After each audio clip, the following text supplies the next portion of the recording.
Welcome to the Windows Computer and Technology channel, and it's interesting. The I would call it clickbait articles, probably. One from TechRadar that I saw, and it's dumb. So it kind of states that Windows 11 is so broken that Microsoft cannot fix it, and that they aren't able to do anything about it, which is false. Microsoft, and it has to do with a very simple thing. If you're using Microsoft Office, you're using integration of the different Microsoft platform and apps. There is a case where sometimes you might actually not be able to use certain apps, or you might not have the desktop show correctly. And so it kind of is useless as long as it's stuck like that. And it has to do with very specific apps, and it has to do with a very specific configuration too. It apparently has to do with the fact that probably the systems affected have corrupted registry keys that are preventing the system from working correctly.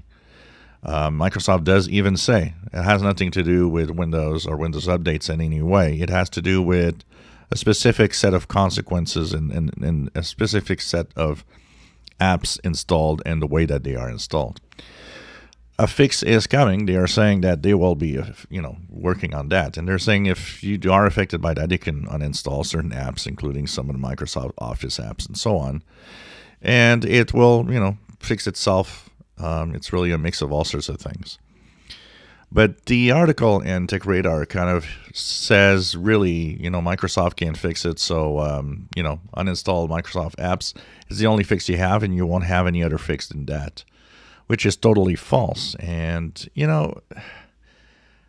the problem already with Windows 11 is how the perception of a lot of people on the operating system. We talk about that, all the time. And every new operating system, every new version of Windows is always hated. There's no difference in Windows 11 than any other operating system. As a tech guy, I was at the first line of defense, I had Windows 98, now I got Windows XP, and I want to go back to Windows 98. And Windows XP was vastly superior to Windows 98. Yet, the first impressions, the first months is always like that. And it's been like that every Windows version. Windows 7 was totally hated when it came out. So many people wanted to go back to Windows XP.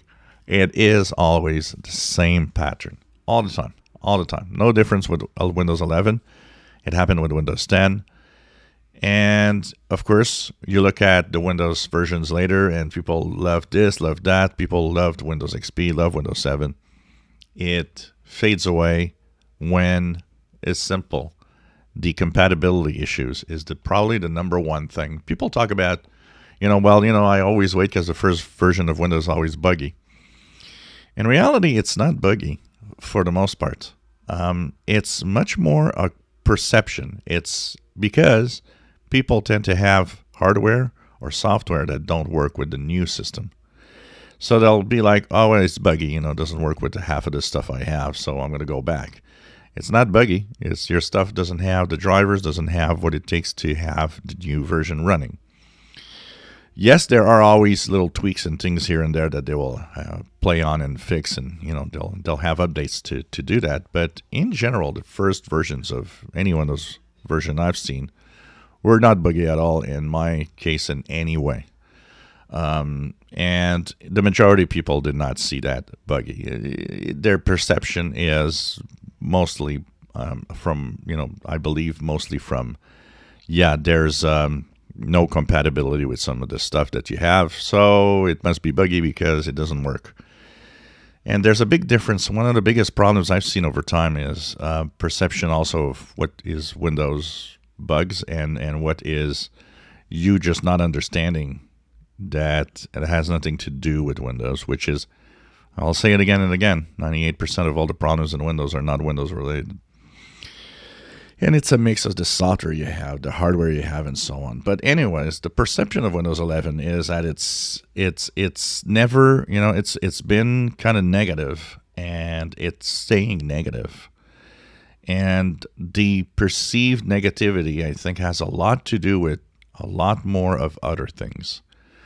I don't see that much of a change in Windows that you could be lost. But then again, I'm the guy that can go through menus and easily go through all the different things that I want. The perceived loss sometimes has to do with really much more the way your PC is actually given to you. People that are not very tech savvy and have, a lot of people work on habit. You do things because you're used to doing them in that way. And you get a new PC, and what you understand is on that new PC, that habit is gone because things have been shuffled around. And often it's not even Windows related. Often it's just that when your new PC arrived, it was just not set up like the old one.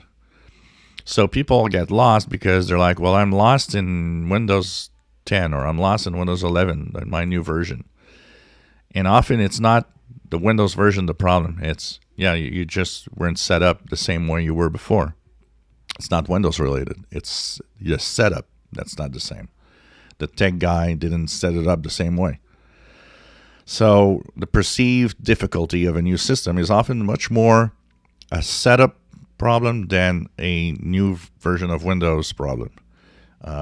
And there's also the perception of, negativity that's going on because of the minimum requirements that there's a certain amount of trolls out there that are actually always saying, oh, well, that's the crappiest Windows ever. Don't go there. Don't do that. And that, I think, is heavier on Windows 11 because of the minimum requirements that got a lot of people mad. So you get an article like that, and you get people reading an article like that just kind of converts them into, well, Windows 11, the crappiest version ever. And I find that it's, once again, it's not needed. And we've done little surveys here. I've asked you guys personally, what do you think of Windows 11? And for the big majority of you, apart from a few things that you miss, for the big majority of you guys, you love it. I like Windows 11. It's fine. I like the fact that it's different from Windows 10. I enjoy using Windows 11, like a lot of people. And I think the perceived negativity isn't, being helped with articles like that. There's already enough difficulty with Windows 11 as is because of all the trolling and all the new people that are not happy because it's different and I can't do this and that. And sure, it's not perfect, and sure, there are things that could be changed or made better. But, I think that we got to stop looking at the negative side of Windows 11. We're now getting into almost 2 years by the end of this year. It's time to, look at things differently. If you enjoy my videos, please subscribe, give us thumbs up. Thank you for watching.